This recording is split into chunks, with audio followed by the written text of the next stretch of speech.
সব অনুভূতি ব্যাখ্যা করা যায় না, আর সব সময় ব্যাখ্যা করার প্রয়োজনও হয় না।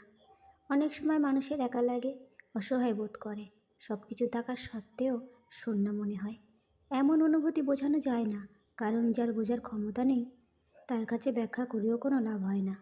মানুষ চায় তার অনুভূতিকে অনুভব করুক, কিন্তু যখন তা হয় না, মানুষ নীরবতায় নিজেকে গুটিয়ে নেয়।